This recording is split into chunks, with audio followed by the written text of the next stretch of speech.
People have lived at Alkham for thousands of years. The name of the village means settlement by a heathen temple in Anglo-Saxon.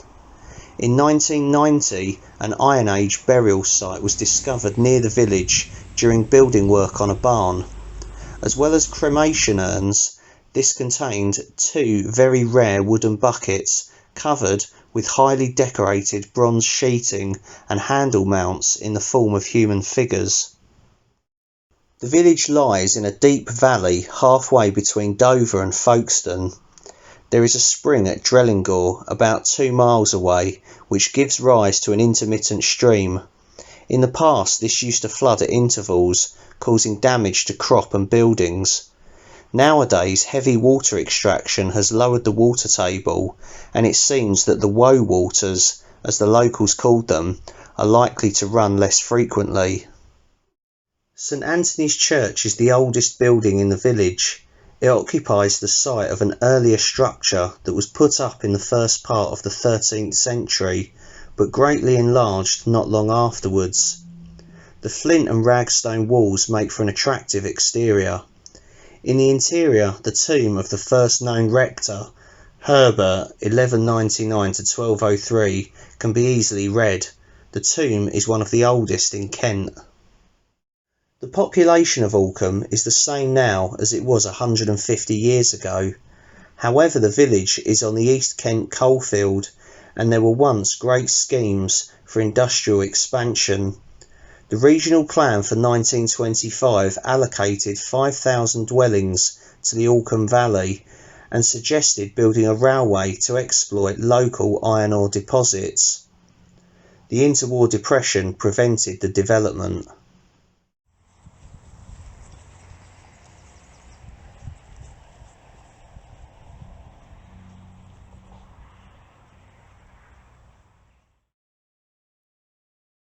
There is some wonderful scenery on this walk through the beautiful Alkham Valley, designated as an area of outstanding natural beauty.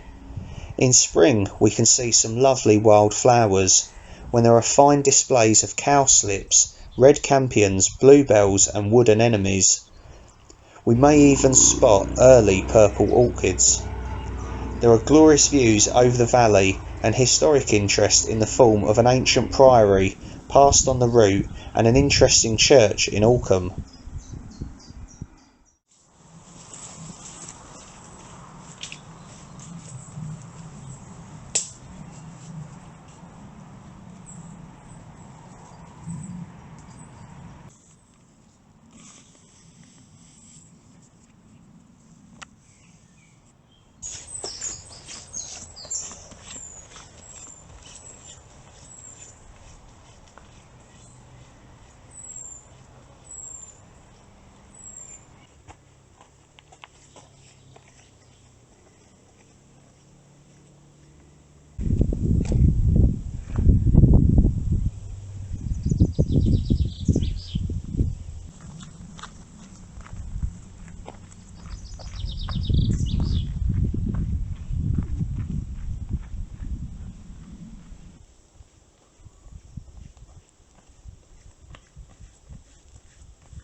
A path known as the Priest's Walk leads from the church to St Radigunds Abbey, about 1.25 miles to the southeast.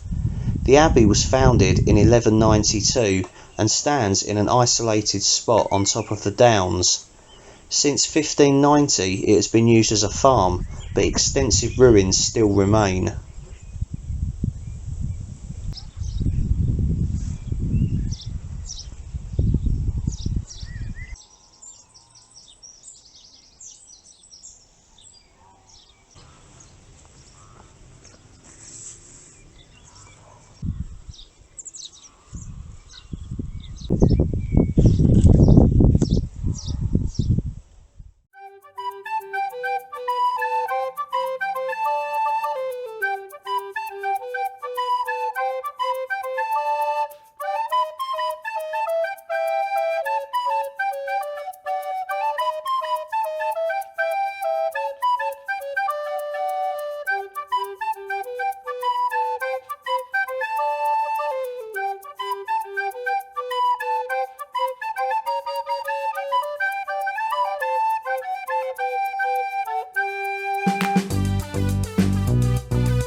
St Radigunds Abbey was built in 1191 and was occupied by monks from France.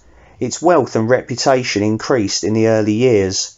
In 1302, Edward I received the Great Seal here and delivered it to William Greenfield, his chancellor at the time. However, the buildings gradually fell into disrepair and the monastery was dissolved in 1538. Fortunately, some of the buildings have survived, and the remains of the gatehouse, nave, transept, chapter house and refectory provide a picturesque and atmospheric scene.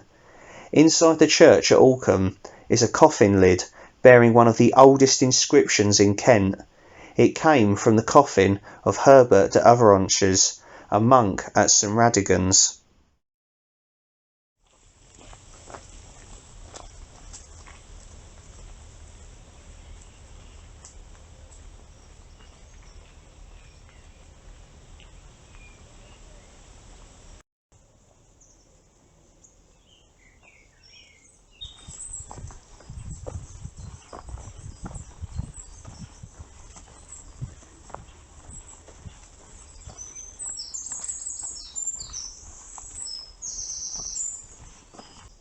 Gorse Hill and Stony Hill Woods are ancient woodlands.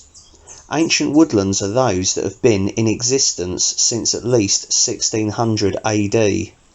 The rich flora includes a number of uncommon plants that are confined to woodland that has been in existence for centuries. In the recent past, the southwest part of the wood was used as a brickworks, with a considerable number of clay pits having been dug. Later, the excavated pits were used as a council tip up until about 1960.